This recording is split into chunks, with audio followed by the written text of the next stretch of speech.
Hello everyone, I greet in the name of God Almighty. My name is Apostle Nathan Silas, and today we have a very interesting video to react to, and this one says that Malcolm X letter from Hajj. I believe that this is going to be a very interesting video for some of you who don't know who Malcolm X was. Malcolm X, his name is Maliki, okay, but then it is his other name that is called Malcolm X, so people tend to know him with Malcolm X and not Maliki. He was actually an activist that led movement of civil human right of both Muslim and black people in America. So that kind of raised him to that level that he was widely known as an activist. So if today happens to be the first time of you checking out my channel, don't forget to subscribe to my channel and follow me on my Facebook and Instagram. And if you have any video you want me to react to, don't forget to drop it at the comment section and I'm going to check it out. So guys, before we get on to the video, I'm a theologian and I make this video not to discredit anyone's religion. This is basically for educational purposes, and I believe that at the end of this video we all are going to learn from this. So guys, without any further ado, let's get on to this video and check this out. Never have I witnessed such sincere hospitality and overwhelming spirit of true brotherhood as it is practiced by the people of all colors and races here in the ancient Holy Land, the home of Abraham, Muhammad, and all the other prophets of the Holy Scriptures. For the past week I have been utterly speechless and spellbound by the graciousness I see displayed all around me by people of all colors. I have been blessed to visit the holy city of Mecca. I have made my 7 circuits around the Kaaba, led by a young mutawaf named Muhammad. I drank water from the well of Zamzam. I ran 7 times back and forth between the hills of Mount Safa and Marwa. I have prayed in the ancient city of Mina, and I have prayed on Mount Arafah. There were tens of thousands of pilgrims from all over the world. They were of all colors, from blue-eyed blondes to black-skinned Africans. But we were all participating in the same ritual, displaying a spirit of unity and brotherhood that my experiences in America had led me to believe never could exist between the white and the non-white. America needs to understand Islam, because this is the one religion that erases from its society the race problem. Throughout my travels in the Muslim world, I have met, talked to, and even eaten with people who in America would have been considered white. But the white attitude was removed from their minds by the religion of Islam. I have never before seen sincere and true brotherhood practiced by all colors together, irrespective of their color. You may be shocked by these words coming from me, but on this pilgrimage, what I have seen and experienced has forced me to rearrange much of my thought patterns previously held, and to toss aside some of my previous conclusions. This was not too difficult for me. Despite my firm convictions, I have always been a man who tries to face facts and to accept the reality of life as new experience and new knowledge unfolds it. I have always kept an open mind, which is necessary to the flexibility that must go hand in hand with every form of intelligent search for truth. During the past 11 days here in the Muslim world, I have eaten from the same plate, drunk from the same glass, and slept on the same bed or on the same rug, while praying to the same God with fellow Muslims, whose eyes were the bluest of blue, whose hair was the blondest of blonde, and whose skin was the whitest of white.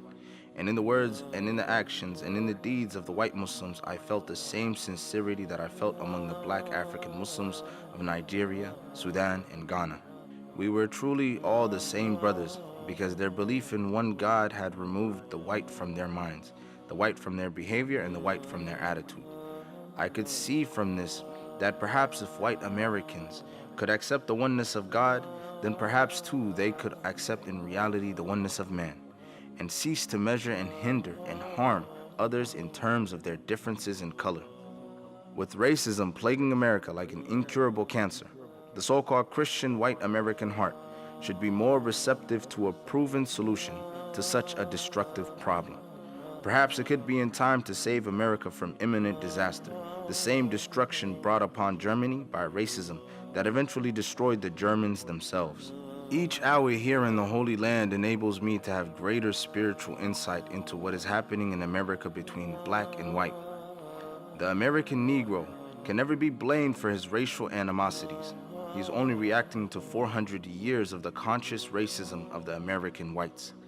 But as racism leads America up the suicide path, I do believe, from the experiences that I've had with them, that the whites of the younger generation in the colleges and universities will see the handwriting on the walls, and many of them will turn to the spiritual path of truth, the only way left to America to ward off the disasters that racism inevitably must lead to.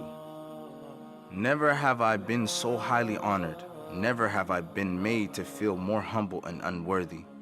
Who would believe the blessings that have been heaped upon an American Negro? A few nights ago, a man who would be called in America a white man, a United Nations diplomat, an ambassador, a companion of kings, gave me his hotel suite, his bed. Never would I have even thought of dreaming that I would ever be the recipient of such honors. Honors that in America would have been bestowed upon a king, not a Negro.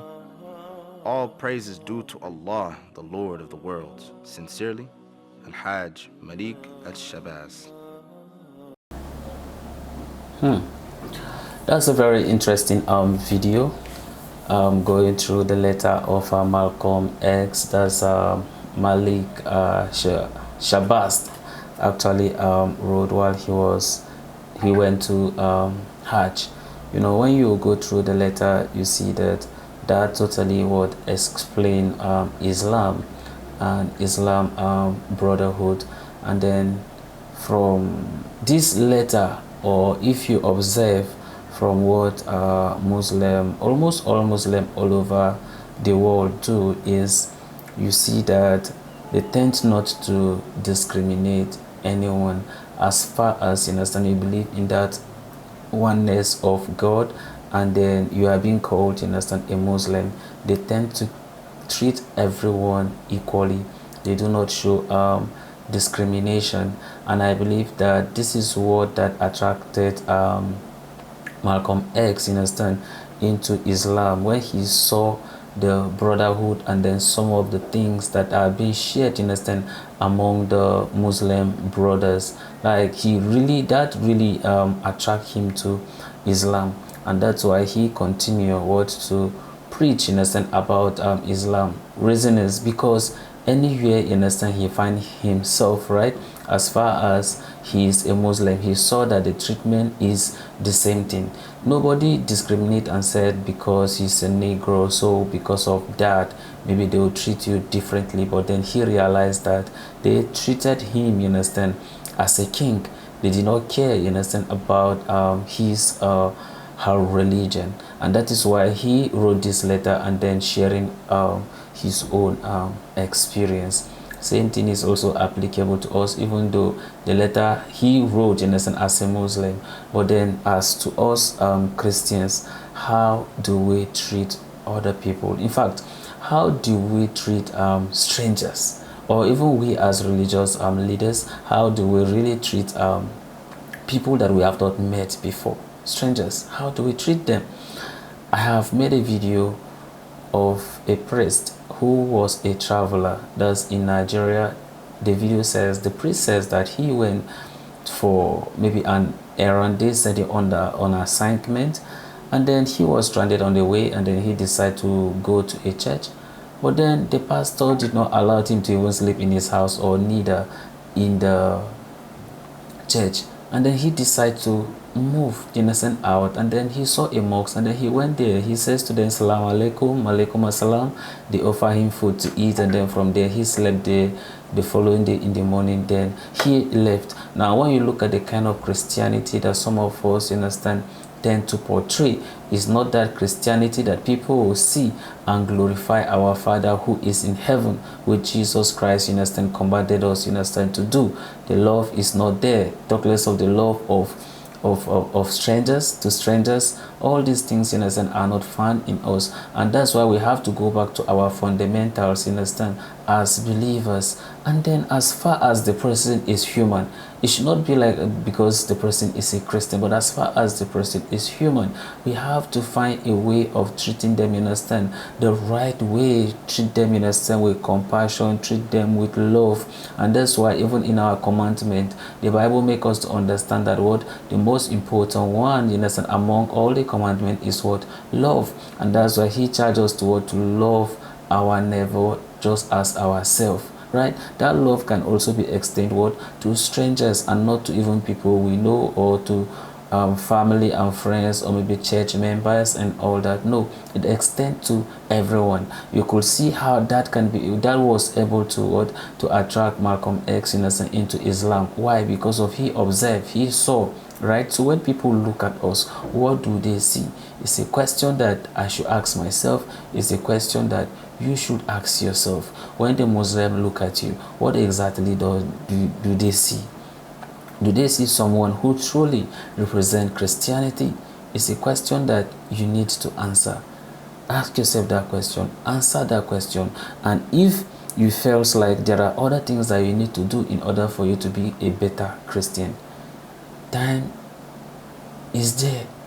As far as you still have the life, you can still have a change of heart.